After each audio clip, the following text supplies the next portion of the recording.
Hey there, Matt Walsh coming at you from Academy Home Buyers, and I'm also a licensed agent with EXP in Virginia Beach.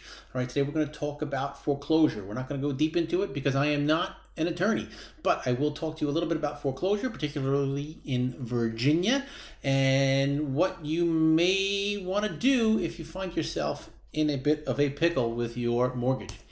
All right, first we have to discuss there are two types of mortgages, right? One is actually a mortgage, one is not. But, as a whole, everyone say, oh, I have a mortgage. Well, you may have a traditional mortgage, or you may also have a deed of trust. Why is this important? We're going to find out in a minute.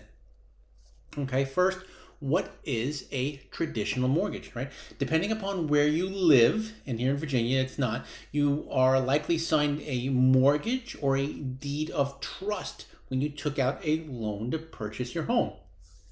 All right, so with a mortgage, there are basically two parties to the contract: the mortgagor, which is you, the borrower, and the mortgagee, which is the lender.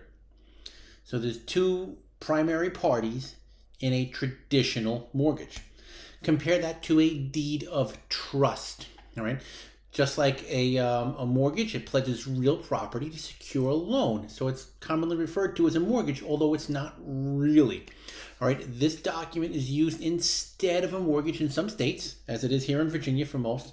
While a mortgage involves two parties, a deed of trust involves three parties, right? So you have the trustor, all right, which is going to be you, the borrower.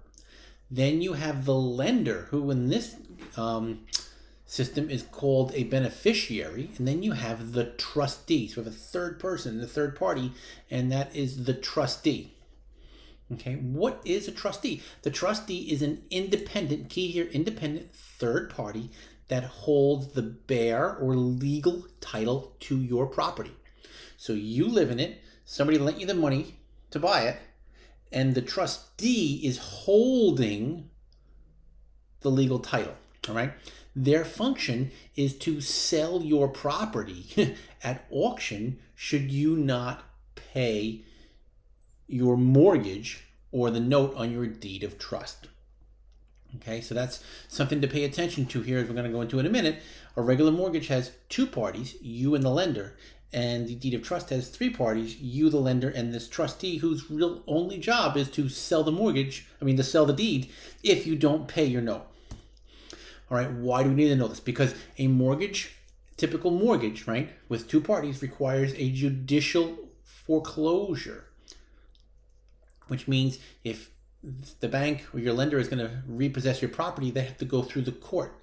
Deeds of trust typically use a non-judicial foreclosure, all right, in order for the lender to reclaim your property, all right? So they just have to follow state guidelines. In Virginia, we are a deed of trust state.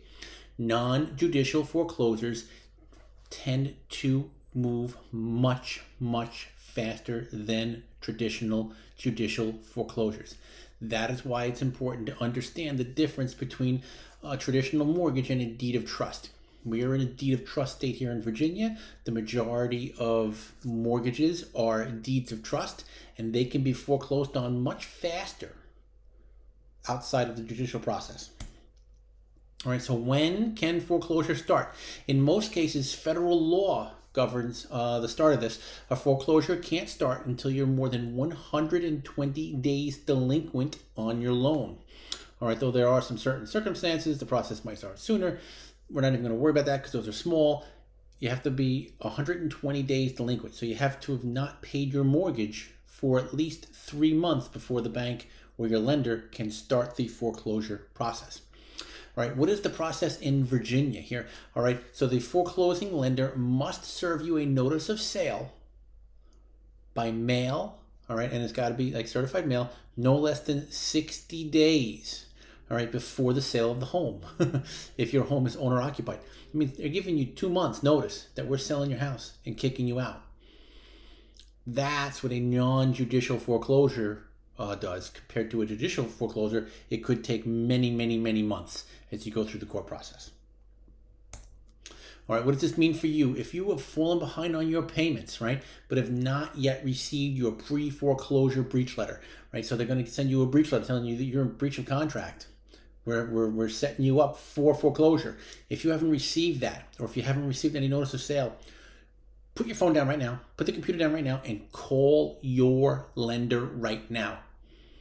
All right, believe it or not, your lender does not want to foreclose on you. They would much rather you pay your mortgage, all right? They are in the business of lending money and not managing properties. If you reach out to your lender, especially now, if you're watching this now, we're still at the tail end of the COVID pandemic, okay? There's all sorts of programs out there and motivation for the bank to not foreclose on your loan. Reach out to them. Before you call me, call your bank and see if there's some way that you can avoid foreclosure without selling your home, all right? But if you've already gotten your foreclosure breach of letter and maybe you've already gotten the notice of sale, time is of the essence, okay? Selling your home may be your best and only option, as it will prevent you from suffering a foreclosure. Okay, a foreclosure on your credit report lasts for a long time. If you're behind on your mortgage and you sell it, or we somehow work out a way to bring your loan current and then transfer it to us or another buyer, yeah, your credit may take a hit because you were late on your mortgage payments, but it'll come back quickly. If you go into foreclosure, your credit is going to be shot for a long, long time. It's hard to dig out of that.